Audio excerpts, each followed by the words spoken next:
新闻要来看南投的消息，南投鹿谷这个大轮山风景真水，秋冬还有云海通看，有真个乡亲上山去欣赏这个美景。艳过最近呢，有当地农园的主人发现讲，因兜种要10年的牛樟呢，和登山队顶一个牌啊，而且这个更顶个顶伫树棵顶，这可能影响到树的成长，和这个主人真生气，佫真无奈，希望讲爬山的人会当发挥同理心。 牛樟呢？牛樟红顶一块红色牌仔，伫咧树林内底，特别显目嘛真怪。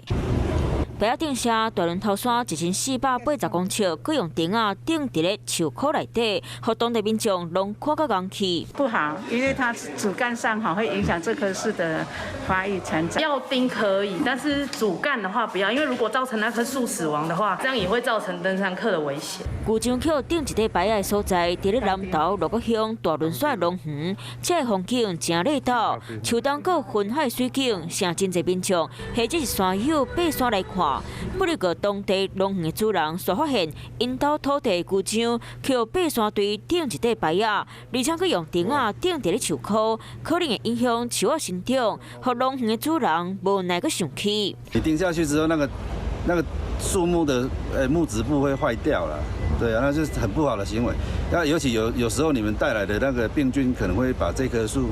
的病菌带进去，可能会死掉。 农园的主人生气是无原因，已经调这块牛樟已经种了10年，嘛真用心伫咧照顾，逐丛拢价值超过10万。若是甲树仔顶个下海去，谁会当负责？而且认为爬山的人应该拢是真爱护山林，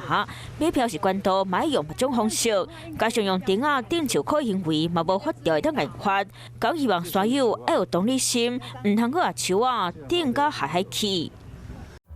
我是李文，想要关注体育的朋友们，记得收看52动起来，然后还要订阅我们的YouTube 频道，赶快按赞、订阅、开启小铃铛。